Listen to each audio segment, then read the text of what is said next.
So recently, the Democrats had a closed door meeting with groups like grassroots, liberal grassroots organizations that, very much are like the door to door, the people who like go door to door, try to advocate for like, you know, Democrats running for elections, shit like that, like those kind of organizations.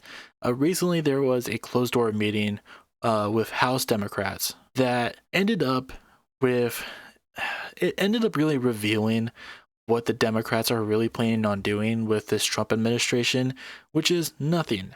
Now, this article comes from Axios, which was kind of what the breaking story for this was.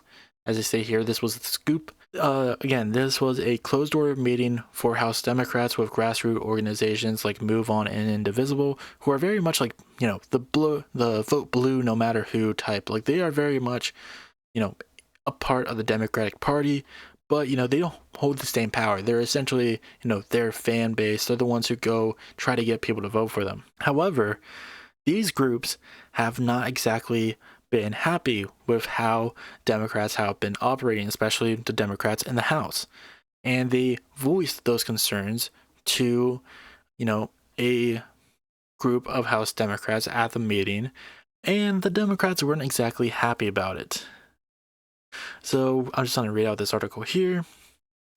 Members of the Sterling and Policy Committee with House Minority Leader Hakeem Jeffries in the room on Monday complained activist groups like Move On and Indivisible have facilitated thousands of phone calls to members' offices. People are pissed, a senior House Democrat who was at the meeting said of lawmakers' reactions to the calls. The Democrat said Jeffries himself is very frustrated at the groups who are trying to stir up a more confrontational opposition to Trump. Imagine being mad at that, being like, hey, we want you to actually like go after these guys. We want you to fight back. And being like, how dare you ask us of this? And we'll see that like their plan is really just to do nothing but complain. Like, this is something that I've stated beforehand with a recent video.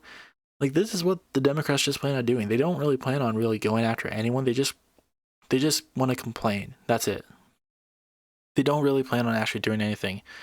A Jeffrey spokesperson disputed that characterization and noted to Axios that their office regularly engages with dozens of stakeholder groups, including Move On and Indivisible, including as recently as Monday. There's a difference with engaging and, actually taking in criticism. That doesn't really dispute that much. There are a lot of people who are like, we got to stop the groups from doing this. People are concerned that they're saying we're not doing enough, but we're not in the majority, said one member. Like, that's the excuse they're trying to run with. Like, oh, we're not in the majority. That means you can't do anything. You can at least stall. You can at least try to fight back when they're doing something terrible, but they're just not. Some Democrats see the callers are barking up the wrong tree, given their limited power as a minority party in Congress. It's been a constant theme of us saying, please call the Republicans. But you're the party they voted for. It's so stupid being like, hey, we know we're supposed to be the party that represents you, but don't come crying to us when we don't do the stuff that you want us to do. It's so fucking stupid. I reject and resent the implication that congressional Democrats are simply standing by passively. I mean, that is what you're doing. I mean, the only time that Richie Torres really tries to do anything is if it benefits Israel. That's the only time he actively does anything. This is the same man who honestly tried to get like Congress to pay attention to Hassan Piker and anti-Semitism on Twitch. He is such an unserious lawmaker. He's so fucking dumb. People are angry, scared, and they want to see more from the lawmakers right now than 4 speeches about Elon Musk, Indivisible co-founder Leah Greenberg told Axios. Indivisible is urging people who are scared to call their member of Congress, whether they have a Democrat or Republican, and make specific procedural asks. Our supporters are asking Democrats to demand specific red lines are met before they offer their vote to House Republicans on the budget. When Republicans inevitably fail to pass a bill on their own, Move On officials declined to comment. Like, this has just been one big old mess, and it's very obvious, like what I said again, The Democrats obviously just don't have a plan. Now there are Democrats trying to do something, and they're your usual suspects. The people who seem to be the loudest are like Bernie and AOC, and especially Ilhan Omar, who really does a lot. But like even with Bernie Sanders, like he has approved like Marco Rubio. He approved Marco Rubio for, you know, Trump's cabinet. It was so stupid. Like even then, like they're not AOC and Bernie are like far from perfect.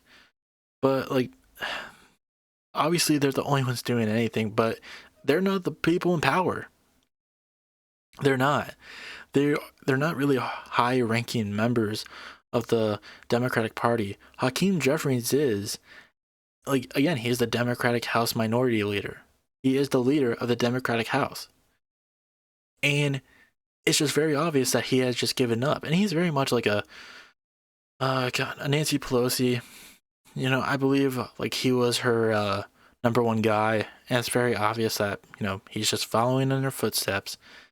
And we have right here from Ken Klippenstein. This is from a clip from CNN where it's just Hakeem Jeffries just complaining. I'm trying to figure out what leverage we actually have. What leverage do we have? They control the House, the Senate, and the presidency. It's their government. What leverage do we have? I'm trying to... He's like, stop complaining that I'm not doing anything. I can't do anything. Like, no, you can. You can stall. You can try to stall as much as you can. And I believe there was a great video from I forget who it was. I think it was Leah Miller from YouTube. I'm trying to look it up. Why aren't Democrats doing anything? This was a really good video from her where she is essentially, making arguments as how Democrats can like stall, how they can stop Republican process, and even if stuff eventually gets through, they can at least push as hard as they can to make the process of Republicans trying to get their agenda across as difficult as it can be. Next tactic is weaponizing quorum calls. Technically, according to the Constitution, quorum calls is what I was trying to think of. So she'll just explain it here, but this is what I was referring to. Essentially, it's just, making sure there's like a certain amount of people there before they can conduct their business.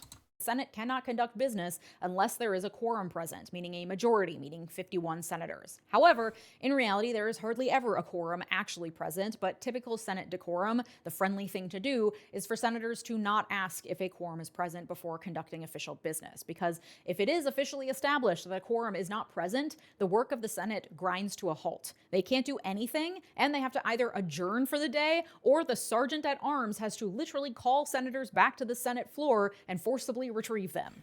What's fun is that any senator can call for a quorum check at any time. Calling for a quorum check forces the clerk to do a roll call of all 100 senators out loud. If the roll call is finished and a quorum is not met, the Senate cannot proceed. So Democratic senators can call for quorum checks, forcing Republicans to prove they have a quorum anytime they try to do anything. They can also stage a walkout, assuming that there are some Republicans not present, which usually some aren't, meaning that there would not be a quorum present if all Democrats leave the Senate floor. But even if technically there is a quorum present, they can still call for a check at any time to gum up the process. This will be incredibly boring. It will make Republicans' jobs really boring and bad. It'll be so annoying, and it'll go against decorum and protocol, and that's the point. And then that's the thing is that obviously this is different from complaining about Hakeem Jeffries because this is the Senate and not the House. But still, this is something that again, I'm not just targeting Hakeem Jeffries. This is something that every Democrat, whether they're in the House or whether they're the Congress, should do. They should try to make the Republican agenda, them trying to get through their agenda, as difficult as possible. And the problem I feel with Democrats is that they try to keep this veil of them being the responsible one. They're not disorganized as the Republicans. They are not as chaotic. But you need to be, because decorum, that is not getting you anywhere. Being the the rule standards, the rule followers, shit like that, is not getting you anywhere. And we saw that with the current, the most recent election, that trying to defend the system of governments that people are just kind of tired of, and not actually making up points of being like, this is how we're going to improve these systems of government that just don't work.